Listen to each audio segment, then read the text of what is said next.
Hello, नमस्ते, जिन दोपहर स्वागत है आप सभी का। जैसा कि आप सभी को पता है कि पोलैंड जो है एक शेंगन कंट्री है और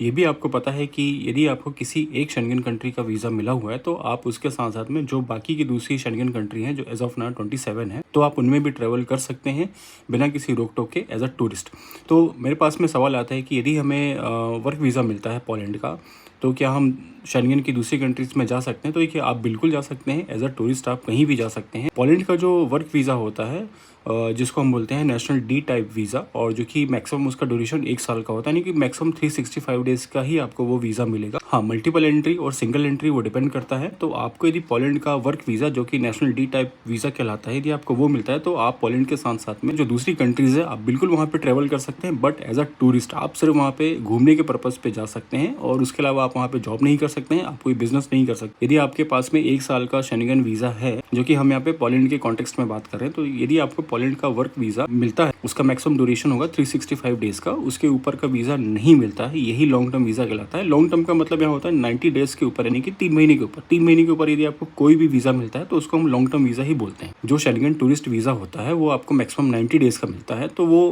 ऑब्वियस सी बात है, वो आपको टूरिज्म के लिए 1-2 महीना आप यहाँ पे घूमिए, 3 महीना घूमिए, आप यहाँ से अपने कंट्री वापस जाइए टाइम से पहले, यानी कि आपका वीज़ा एक्सपायर होने के पहले। लेकिन हम यहाँ पे बात कर रहे हैं नेशनल डी टाइप वीज़ा, जिसको कि हम वर्क वीज़ा भी बोलते हैं या लॉन्ग टर्म वीज़ा भी बोलते हैं। तो उस पे आप शेंगन कंट्रीज़ में ट्रैवल कर सकते हैं एज़ अ टूरिस्ट, और आप 1 साल में सिर्फ 2 ही बार जा सकते हैं, 6 महीने के टाइम पीरियड। आप बिल्कुल ट्रैवल कर सकते हैं शेंगन की अदर कंट्रीज़ में। और रिन्यू देखिए नहीं होता है, जो नेशनल डी टाइप वीज़ा होता है जिसको लॉन्ग टर्म वीज़ा बोलते हैं, जो कि 365 डेज़ का मिलता है मैक्सिमम। और देखिए, मैं बार-बार इसलिए रिपीट कर रहा हूँ इन सब चीज़ों को, क्योंकि देखिए जिस टॉपिक पे मैं ऑलरेडी वीडियो बना चुका होता हूँ, आप लोग सेम वही टॉपिक लेकर के आते हैं मेरे पास में सवाल पूछने के लिए, और समय कम होने के कारण मैं आपको बोलता हूँ कि भाई आप मेरे वीडियोज़ देखो। तो या तो फिर मैं वो वीडियो उठा करके आपको चेप देता हूँ कि देखो इस वीडियो में मैंने आपको पूरा डिटेल में समझाया हुआ है, तो आप इस वीडियोज़ को देख लो, क्योंकि मेरे पास में उतना समय नहीं है कि सेम चीज़ को मैं आपको रिपीट करूँ जिसके ऊपर मैंने वीडियो बना चुका है। तो हाँ, मैं ये बोल रहा हूँ कि जो आपका नेशनल डी टाइप वीज़ा है, जो लॉन्ग टर्म वीज़ा है 365 डेज़ के लिए, वो आपका रिन्यू नहीं होता है। वो जब एक्सपायर होने वाला होता है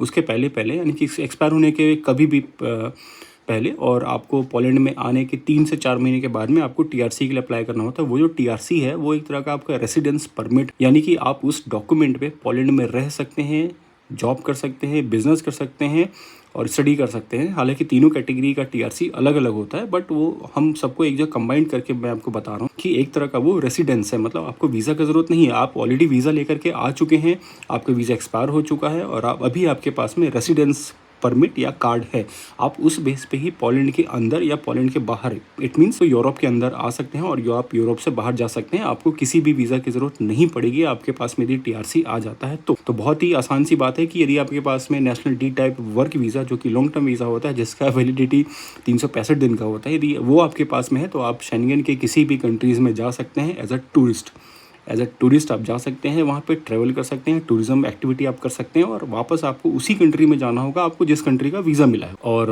यहाँ पे हम बात कर रहे हैं पोलैंड के कॉन्टेक्स्ट में, तो आपको लौट करके दोबारा पोलैंड ही आना होगा।